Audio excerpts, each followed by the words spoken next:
I am Ava Monroe. And tonight, I stop asking for permission.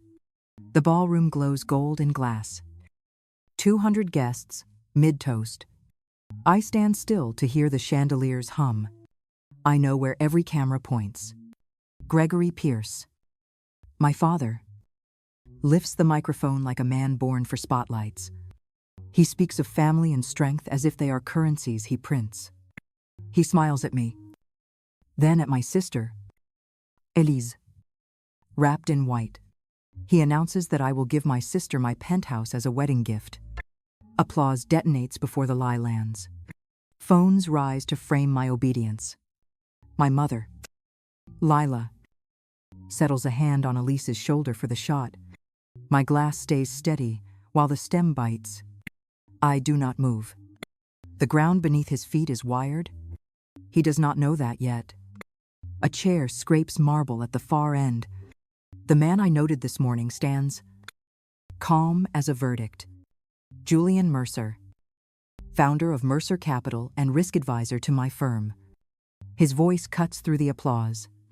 He warns my father touching my assets again will cost him his own. The music dies. Cameras swing from me to him, to my father's jaw. I let the silence announce that the old choreography is over. 200 guests freeze between champagne and judgment. Their eyes swing between Gregory's forced smile and Julian's calm defiance. The chandelier light trembles against crystal, and I feel the weight of every stare pressing on my skin. No one breathes until the echo of Julian's warning fades. The penthouse they tried to claim is not a gift. It's a fortress built from my years at Arcadia Pay. Every deal signed. Every sleepless flight. Every dollar earned sits within those walls. It is the one thing untouched by their control. The proof that I no longer belong to their hierarchy. Losing it would mean rewriting the story of who I am back into their script. Gregory's face tightens, a practiced smile turning to concrete. Lila's hand slips from Elise's arm, her charm faltering. The orchestra hesitates, unsure whether to play or run. I taste the metallic silence between us, and know this is no misunderstanding, it's war. The cameras keep rolling. Somewhere in that glittering room, I decide I will not yield again. I may lose their approval tonight, but I will not lose myself. The night before, the wedding smelled like roses and pressure. The rehearsal dinner shimmered under warm light, every surface polished for photographs. Gregory moved between tables, shaking hands with investors disguised as friends. Lila hovered behind Elise, fixing her veil and whispering cues like a director setting a perfect frame. I stood near the bar, unseen, listening to the hum of curated laughter. Elise raised her glass and thanked me for helping with the expenses. Her voice soft, but pitched just high enough for nearby guests to hear. The word helping slid through the room like a pin. Gregory nodded, pleased, the patriarch basking in gratitude that wasn't his to earn. I smiled for the cameras, but my throat felt tight. They wanted my generosity to look effortless, like I existed to fund their illusions. When Gregory leaned in and said to keep things simple tomorrow, I understood what he meant. Simplicity, to him, meant silence. To me, it meant clarity, the kind that arrives right before a storm. Morning light poured through the hotel windows, too soft to feel innocent. Staff hurried across the ballroom, draping white linens and polishing silver until everything gleamed. Lila's voice cut through the air, ordering someone to turn Elise's bouquet to the left for a better photo. Perfection was her gospel, and everyone obeyed. As I crossed the corridor, I noticed Julian Mercer standing by the entrance, motionless amid the chaos. He greeted me with a calm nod, his tone even but deliberate. He said to be careful about what they would announce today, then disappeared before I could ask what he meant. His words lingered like a quiet bruise. I tried to shake it off, but my phone buzzed. An unknown number sent a single line. They'll take what's yours tonight. Don't lose it. The message sliced through the calm. I looked toward the crowd where Gregory laughed and Elise posed. All glitter and illusion. My stomach clenched. I didn't know who sent it, but I knew exactly what it meant. I returned to my suite and locked the door behind me. The air inside was still, thick with the kind of silence that asks for action. I opened the drawer where my legal documents waited like weapons. Every page carried proof that the Penthouse was protected under my employment asset trust. I forwarded the files to my attorney with a short note, be ready at 8 p.m. Ballroom A. No explanations. No panits. Then I printed a second set labeled property transfer deed, but swapped the identifying codes. It was bait. A decoy that would expose anyone who tried to use it against me. I dressed in navy. Clean lines and deliberate control. The reflection, staring back at me in the mirror, didn't look scared. It looked surgical. My father taught me performance, but he never understood preparation. Tonight, his stage would belong to me. Before leaving, I checked my phone again. No new messages. Only that warning still glowing on the screen. Don't lose it. I smiled slightly. I didn't plan to. The ballroom shimmered with champagne and applause. Every detail rehearsed to perfection. Gregory tapped his glass 3 times. The signal for attention. The orchestra dimmed, and the guests turned toward the stage as he gripped the microphone with the confidence of a man who believed in his own performance. Leela stood beside him, glowing under the chandeliers. Her expression, a portrait of maternal grace. He spoke about family as if he'd invented the word strength, unity, sacrifice, each syllable polished for public consumption. When he turned toward me, I already knew the script he had written. My pulse slowed to match the rhythm of his arrogance. And tonight, he said, voice swelling with triumph, my eldest daughter, Ava Monroe, has chosen to gift her sister her penthouse as a wedding present. The room erupted before the lie had even settled. Glasses clinked, cameras flashed, and guests gasped with admiration. Elise covered her mouth, feigning surprise. The perfect bride in a performance she didn't write. I didn't stand. I didn't smile. I let the sound wash over me until it cracked. Gregory motioned for me to join him on stage, but I stayed seated. His confidence flickered. My silence was louder than any toast he could make. From the far end of the ballroom, a single chair scraped against marble. Julian Mercer stood, tall and deliberate, his voice cutting through the applause like a clean blade. Touch her assets again, and you'll lose yours, he said evenly. The music died mid-note, and the room froze beneath the chandelier's glare. He walked forward, calm as if delivering a business report. Julian Mercer, founder of Mercer Capital and risk advisor to Arcadia Pay, he announced. Mr. Pierce, I believe you know our firm. We've managed compliance for your daughter's division for 3 years. Gregory's face drained of color, his smile collapsing under the weight of recognition. Julian continued without raising his tone. The property you've just attempted to reassign is part of Ms. Monroe's compensation package under her employment asset trust. It's protected by an anti-coercion clause. Any public attempt to seize or repurpose it violates federal contract law. Gasps rippled through the crowd like shockwaves. Lila's hand trembled around her champagne glass. Then Julian glanced toward a nearby table, where a guest's phone streamed the event live. And before anyone claims this is a misunderstanding, he added, this entire toast is already being broadcast to thousands of viewers.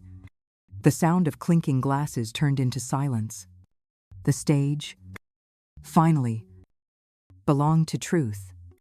For a full 10 seconds, No one spoke. The silence felt alive. Crawling across the tables, Gregory tried to summon a smile, but it looked foreign on his face. A misunderstanding.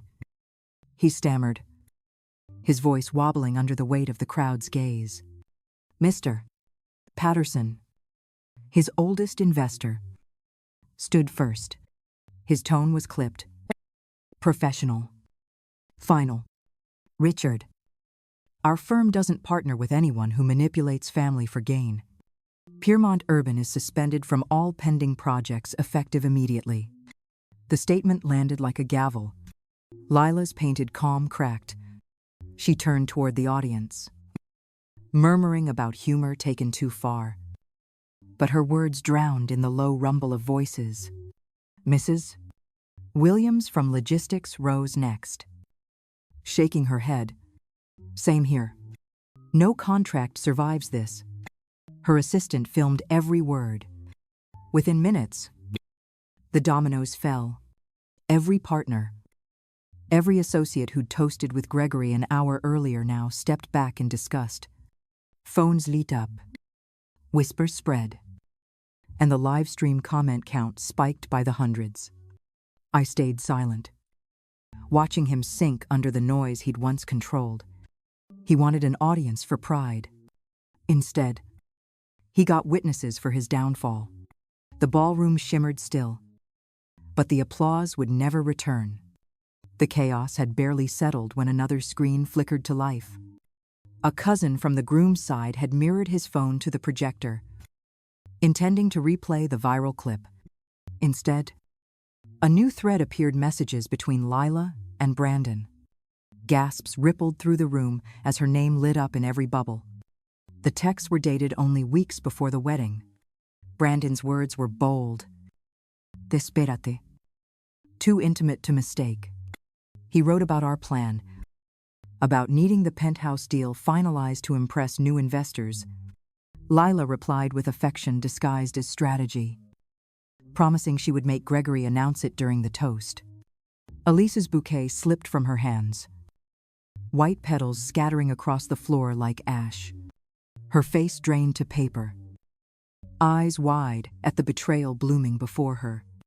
Lila tried to grab the phone from the projector table, but Julian stopped her, his voice quiet and cold. The feed stayed on, every word preserved in front of the guests.